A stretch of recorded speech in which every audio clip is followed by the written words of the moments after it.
Hey, Momlenials. I am so excited to be here with you guys today. Today, I would like to introduce, as part of our mini series for Dadlenials, Andrew Mcdonald. He is a motivational speaker, a blogger, a coach, and a first-time father. And I am so excited to have him with us today to talk about his fatherhood experience, his journey into parenting, what it's been like for him. And I'm just ready to get started. But Andrew, please, anything you'd like to say?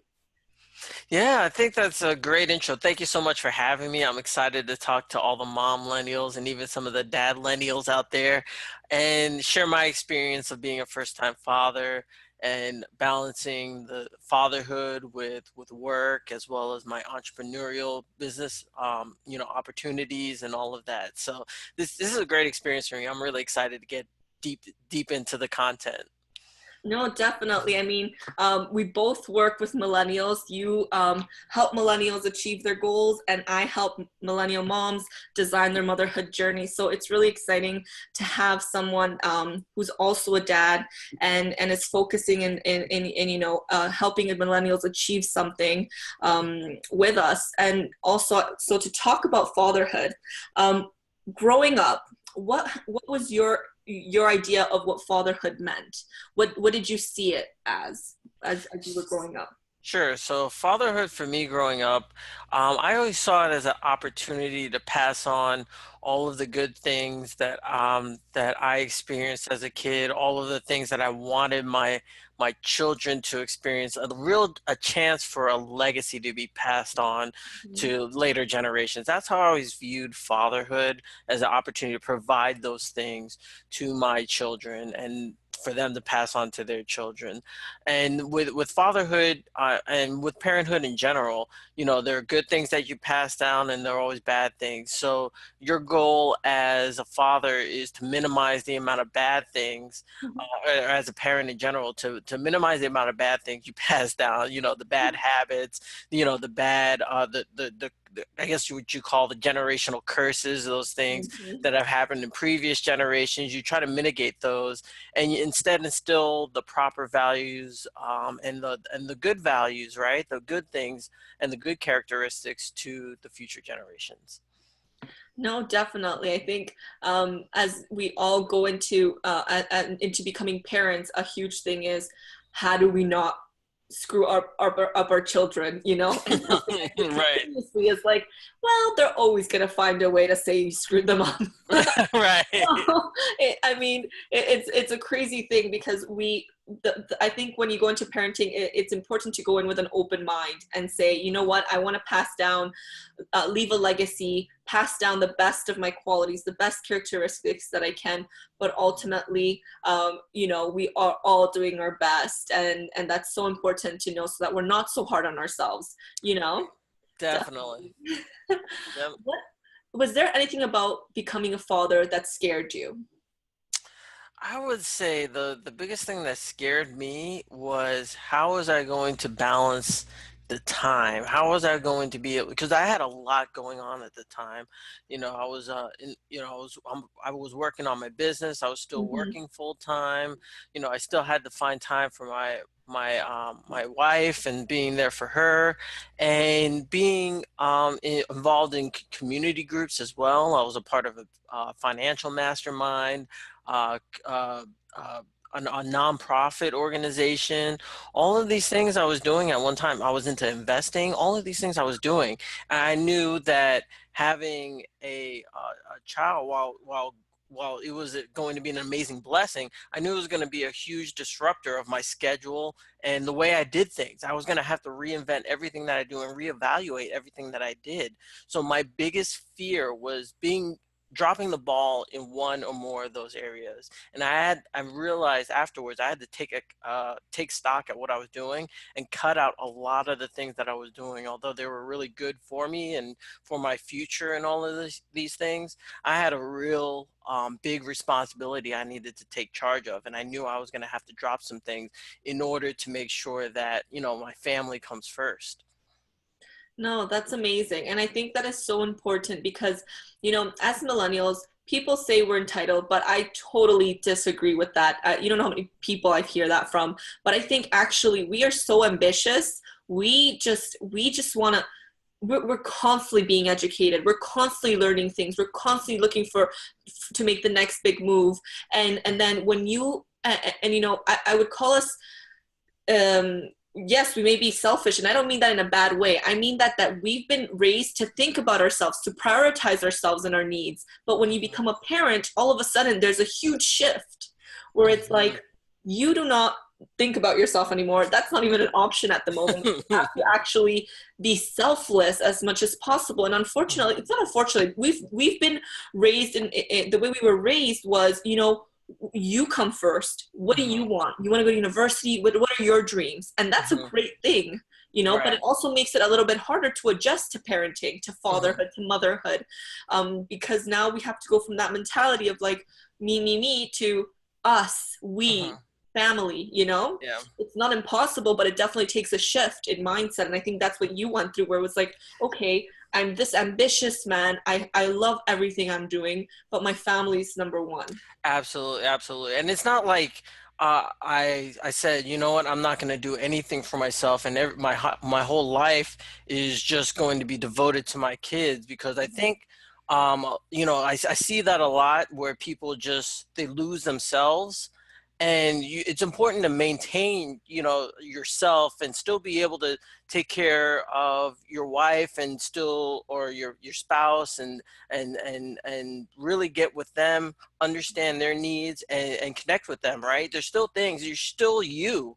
It's just you have a higher responsibility, right? Above yourself. And I think that's what it is. It's like, you know, you're not number one anymore. Exactly. You're number two behind your children, you know, but Yeah. you definitely still got to take care of yourself and make sure that you're taking care of, because if you're not taking care of yourself, there's no way you could take care of your children. So that's how I see it.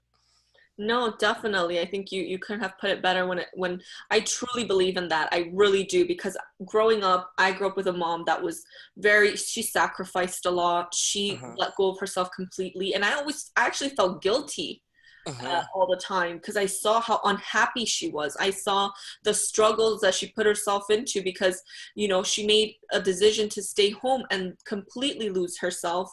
Hmm. And I felt bad, you know. And to me, it's like, I don't want my daughter to feel bad for me. I want her to see me thrive so that she can have an example. You know, Hmm. you're being an example.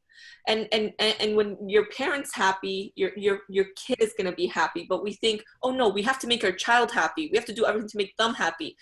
Right. The baby's happiness should be a product of your happiness, you know. That's a great point. Yeah, perfect. I think that sums things up exactly. Hmm. And it's just, I'm personally, I'm the type of person that thinks, you know, there is absolutely nothing wrong with self-care. As moms, there's a lot more pressure to do this self-care thing, but no one really tells you that you need a support system to give yourself that self-care. You know what I Hmm. mean? Your wife can't just be like, oh, I'm gonna have a self-care time and not plan about it. It's not like, I need a babysitter or I need someone to help me to take care of my baby. You know, it's Hmm. harder for us to say, hey, take some time for yourself, stay being you.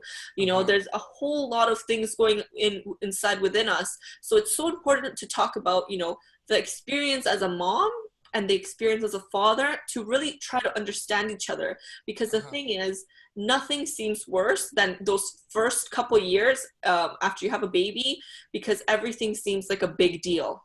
Hmm. Everything, the fights, the disagreements seem like a huge deal. And what no one understands, and no one tells us, is that it's because we're making a huge life adjustment, and it's actually normal.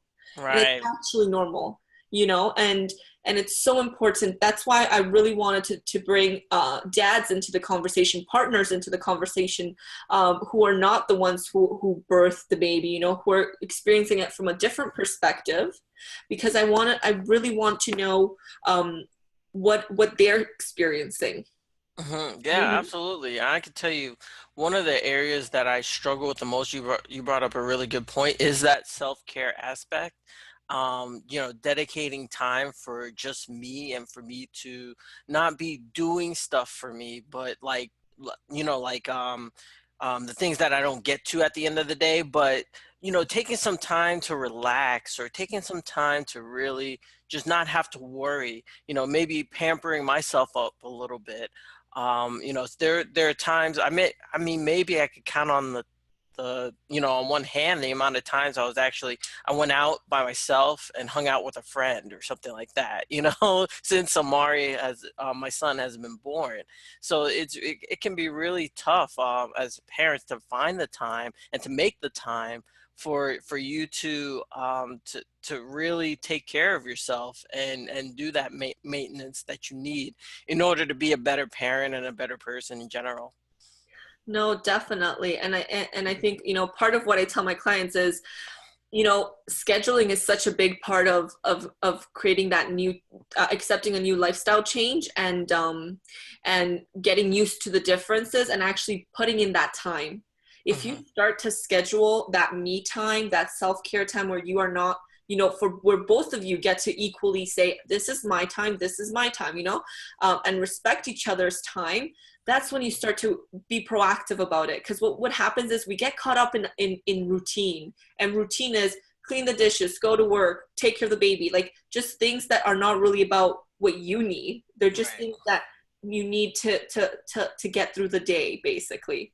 And it's so important that, you know, we do create a schedule for ourselves where each partner's involved, and we say, this is what the things I need you, these are my boundaries, these are my priorities, both of you input, and then go from there and play around with that. And I think we need to get creative about it as well, you know, to get creative about how we schedule things, how we think about things, because it's so easy to fall into the subconscious way of being where, like, okay, you come home from work, you have to spend time with the kid, you have to do certain things, but there's actually so many ways that you can spend time with your kid and not Hmm. exactly think of it as time with your kid, you know what I mean? Hmm. And do Definitely. double duty. Double duty is the best, where Right. you go to the park and then you stop for groceries, or you go to talk with a friend and you bring your baby, and you know what I mean, like just do things that are gonna give you two different results, and you get to get things done, right? Hmm. Exactly. I love that.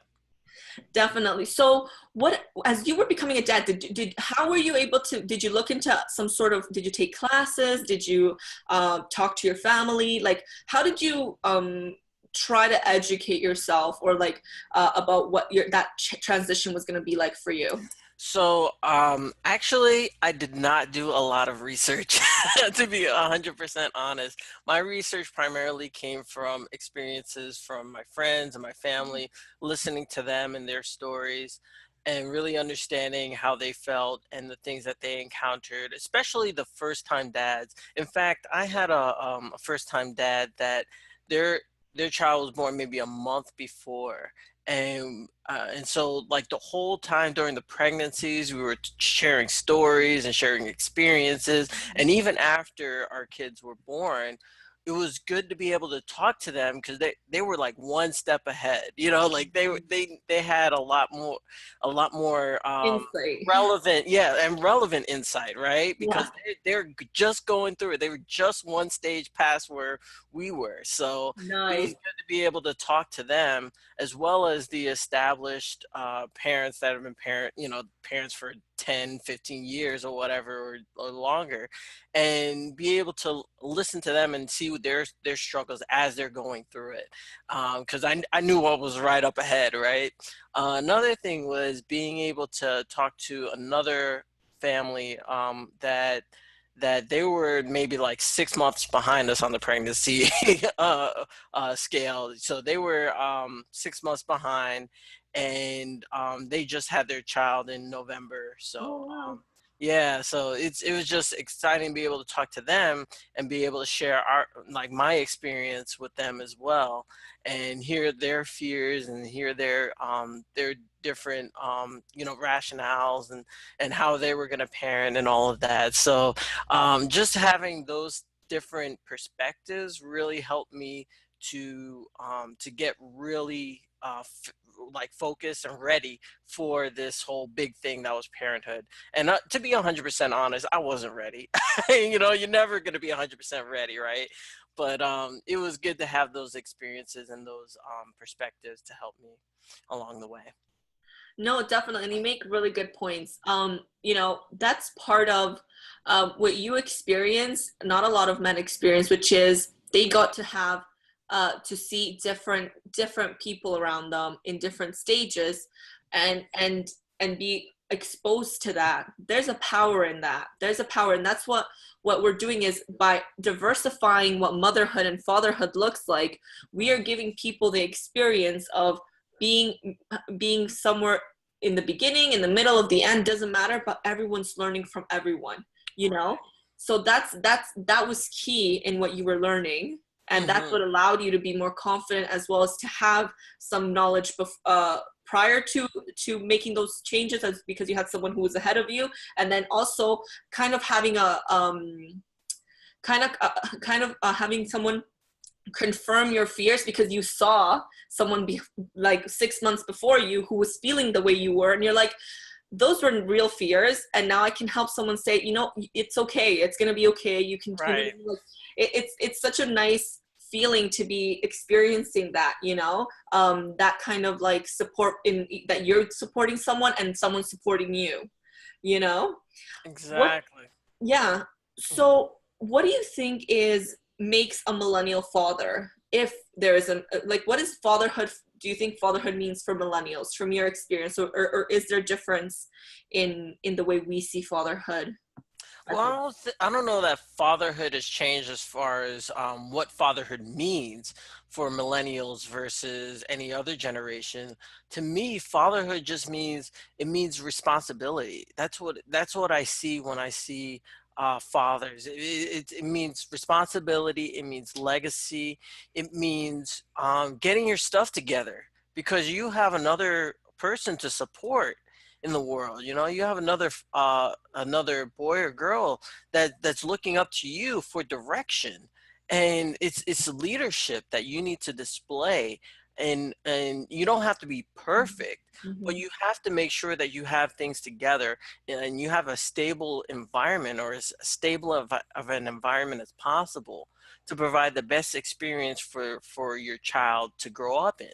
That way they can grow up to be productive members, and then continue moving forward and provide opportunities of their own to others. So that's kind of how I see it. You know, again, more than just yourself. You know, you have responsibilities and you have legacy and you have leadership that you need to display in order to bring up a child.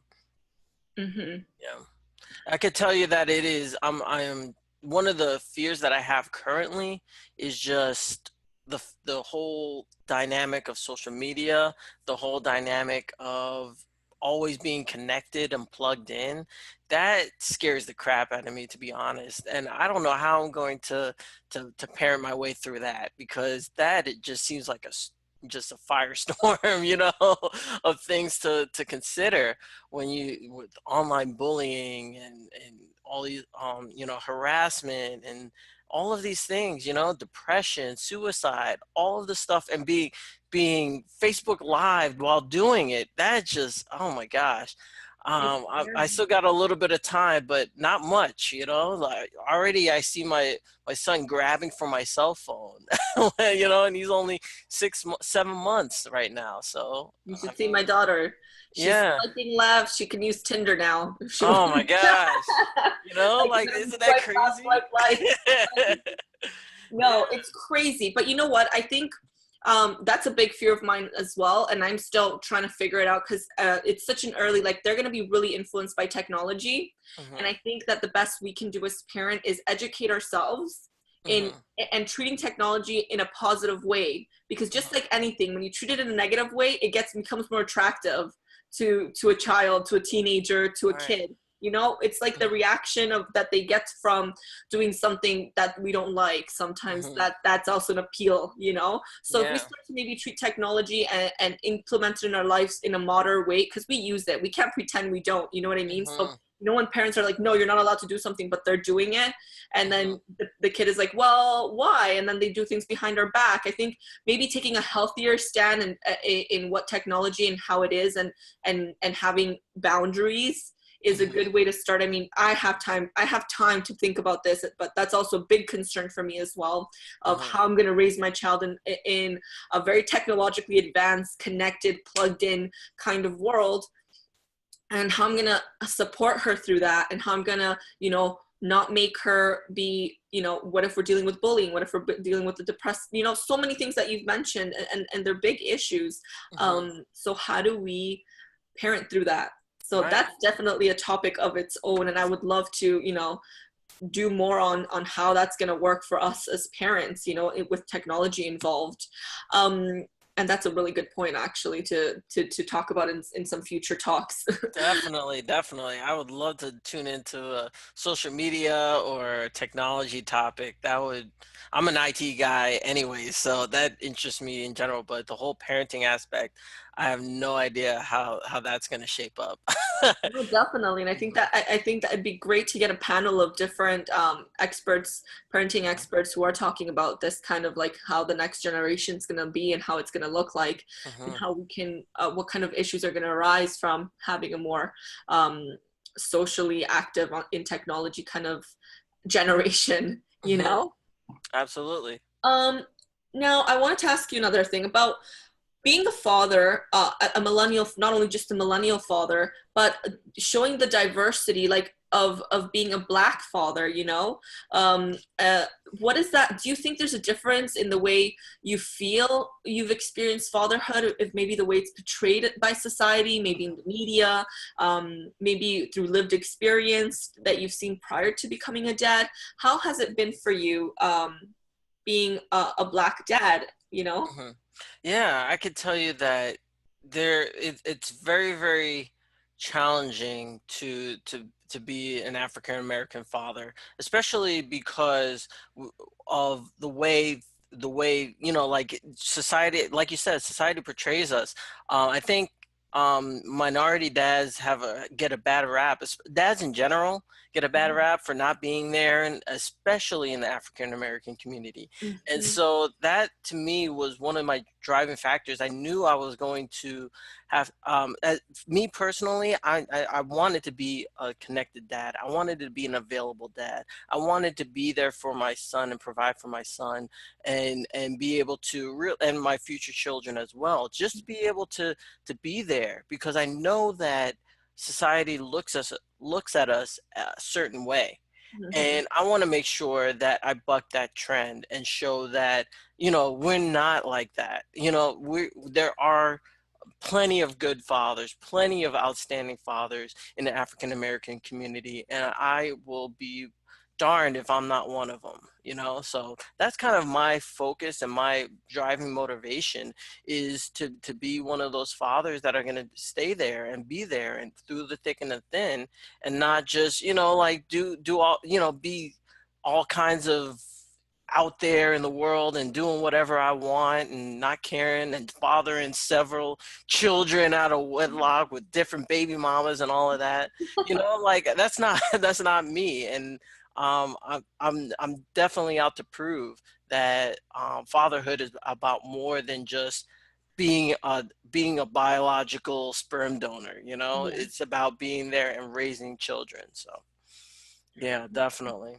Definitely, and I think that you've made some really good points about, how society puts these, like, you do get a bad rap when you're a minority father, an African American, a Latino. I'm Latina, so for me, always, growing up, I always didn't have really good examples of what fatherhood was going to be like, because Mhm. um, parents weren't really present, like fathers weren't really present, and if they were, it was like basically just to transaction of money, or like, okay, I'll take you out once a week. So for me, it was very important to say, to look for options. I'm like, there Mhm. has to be options. This isn't the only way that, you know this is one Mhm. person, not does not represent the whole community. Right. And that's why part of it is, I want to bring dads from different backgrounds, different ethnic backgrounds, Mhm. cultural backgrounds, because I want to show the world that, you know like in everywhere, not one seed is going to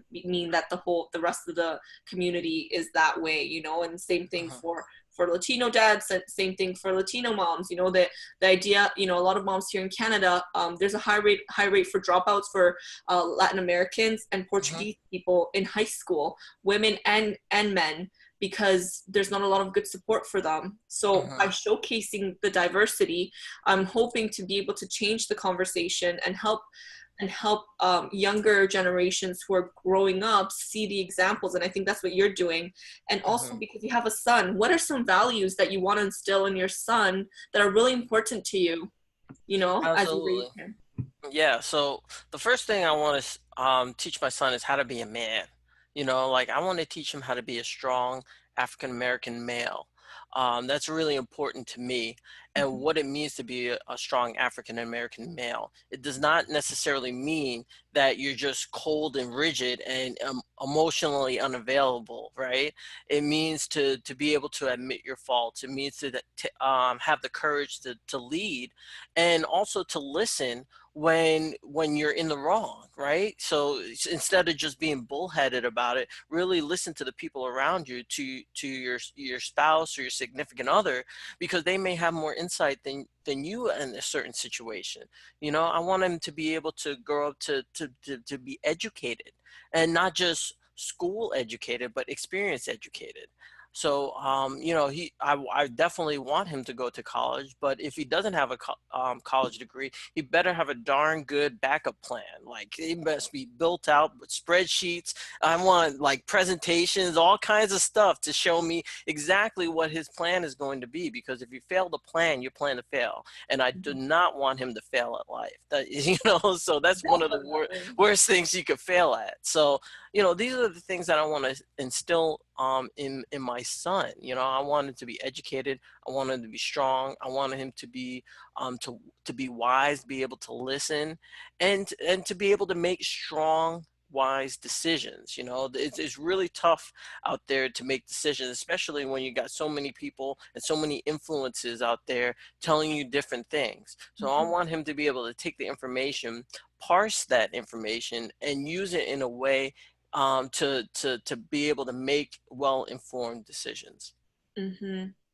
Yeah. No, I think and I actually want to go more into what it means for you to be a strong Black American, Black African American men, you know, Hmm. because part of how I see African American men being portrayed is this idea that they're physically super strong, um, like they are passionate in their actions. Like every action comes from an emotional place, not from a logical place, you know, like Hmm. not from a place that they thought it through. It's just kind of like you know, like they're run by their instincts basically. Hmm. And that's how they've always been portrayed. Even the female body has been portrayed, you know, especially the African American woman, the Latino woman has been treated like, you know, an exotic kind of animalistic way of looking at it, like, you know, Hmm. always in print.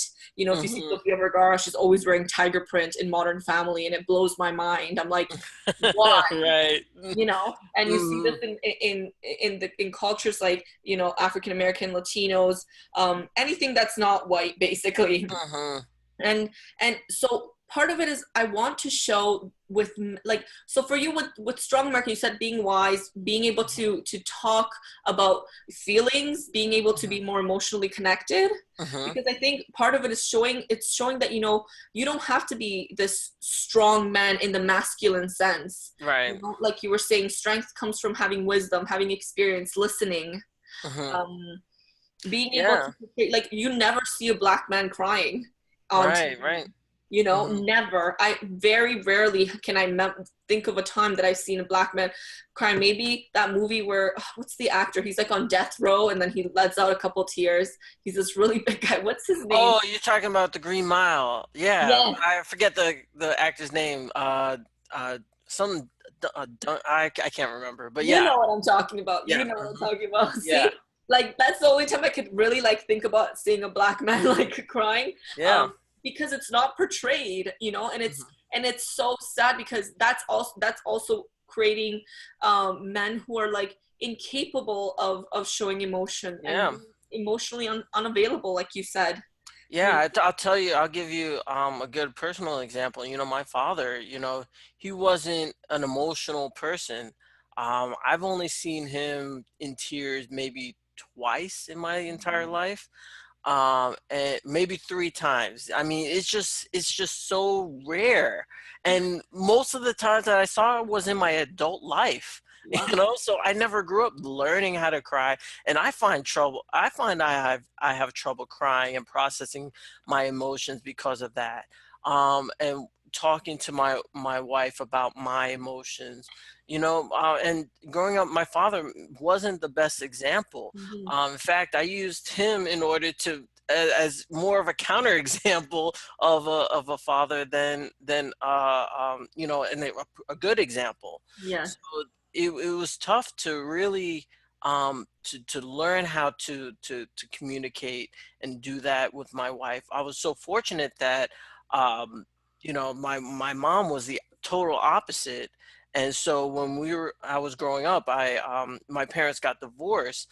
I spent a lot of time with my mom, and that's where I really learned how to communicate my emotions, because she leaves her emotions on her sleeve. But even still, as an adult, it makes it tough to Mhm. do that. So moving forward, looking at my son, I know I have to do that more often, and I have to be more intentional about doing that, and Yeah. speaking, and processing those emotions, being vocal and letting those things out. Even, maybe showing my son a little bit of tears every once in a while from me. Those types of things, I think I'm going to have to really learn, or at least be able to do, in order to instill those values in my son. No, you're so right. And Hmm. that's the thing. Like I come from a very rough upbringing, didn't have a really good foundation growing up with my Hmm. father, relationship with my father as well. So from a female experience, a dad is really important figure in one's life. And Hmm. from a men's experience, I think it's super important because you need to see to like people say I got at least got to see what a mother was going to look like, but if you're but what you saw in your father was not very open, very emotionally available for you. Hmm. You know what I mean? And it's so important to be intentional. For me, one of my flaws is I don't like I have, I have a spicy anger problem sometimes. Where like I need to like control my emotions when it comes to really like when it comes to explaining how I feel, I tend to snap sometimes. And Hmm. the thing is, like, it doesn't happen often, but when it does, I make it intentional that I make up and I apologize to her and to my partner in front of her, because I want her to see that just how I get angry, we also make up and are happy together again. You know what I mean? It's Hmm. very important that she sees that, because then you're only showing them. Then she's only seeing angry mom, and then she doesn't know what happens from there. So Right. I'm also working in my own way on things that I was never taught, which is that people can make up. That people make up, Hmm. and it gets better, because I always saw just like the anger, the bickering, the problems, but I never saw behind the scenes where like they would go Right. back to their bedroom and talk about things because they would do it in private. But Hmm. instead, actually, if you actually apologize and make a big apology in front of both of them, you're Hmm. actually showing um, that it's going to be okay. Because as a Right. kid, you're being like, oh my god, what just happened? I just saw an explosion, but Hmm. I never saw the continuation of that. So it's about Right. being conscious, and it's so important. I think what you're doing is amazing. I think you're being conscious about what you do, and being open. Hi, mama. My baby just woke up. Sorry, mom. Oh, okay. Being conscious of, so being intentional in what we're doing is very important. Oh wow! Sorry, my daughter is showing me. Oh, nice stickers. Even Yeah, like they Finding don't stick Dory, to right? anything. Uh-huh. They're great. So if you ever want to go, the dollar store sells these, Uh-huh. and like they don't stick to anything, so they don't damage your furniture. Oh, Like they okay, stick, nice. but there's no stickiness. Okay, Like they okay. stick to things, but they don't actually stick. Right. It's great. It's great for toddlers that like to mess things up. Here, let me bring her in as she's just woke up and she's all sweaty from her long nap. Mm-hmm. Say hi, Ava. Hey, Say how are you? hi. You want to talk to me today? She just woke up, so she's like, Okay. whatever. She's a teenager. Okay, You okay, know, she's a gotcha. teenager. She's going through Mhm. her teenage years. Mhm.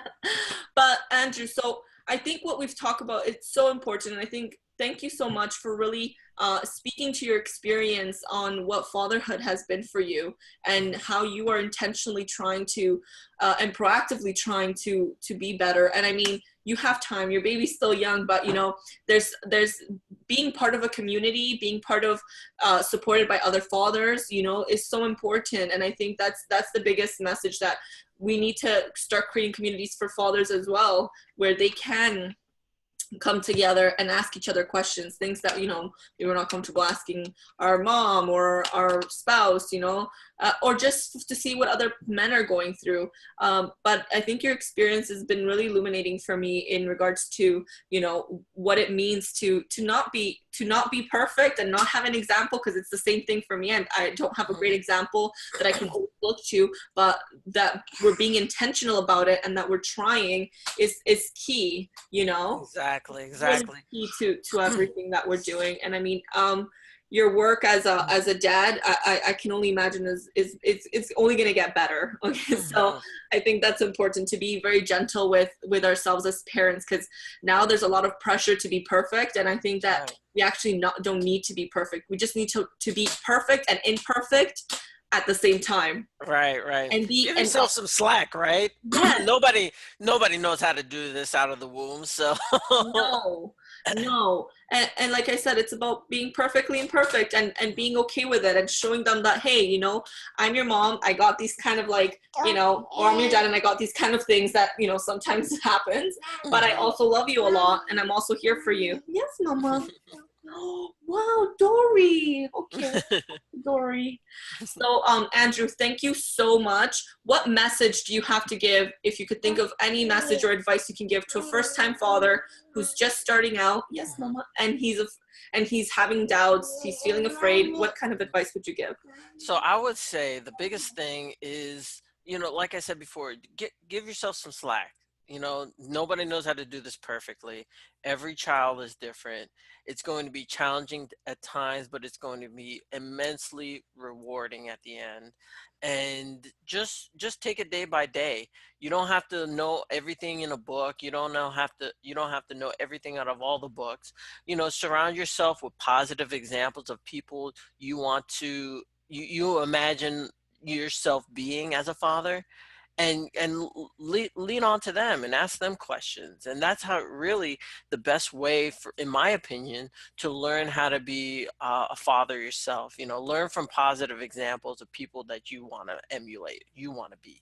So mhm. No, thank you so much. That's great advice. I could not have said it better myself. Thank you for being here, and really sharing your experience with us, you know, and putting a good and having a good conversation about, you know, what it means to all of us and what we're all going through. I think parenting, fatherhood, motherhood, it all applies, you know, and it's something that we can all learn from, no matter where we are in our fathering, parenting journey. So thank you so much for being here. It was lovely to have this interview with you and talk some real things, you know, which we don't get a lot of. Absolutely, absolutely. And your daughter is absolutely adorable. Thank you. Thank you for having me on the show. It was a pleasure to talk with you. Thank you. Lots of love. All right. Bye.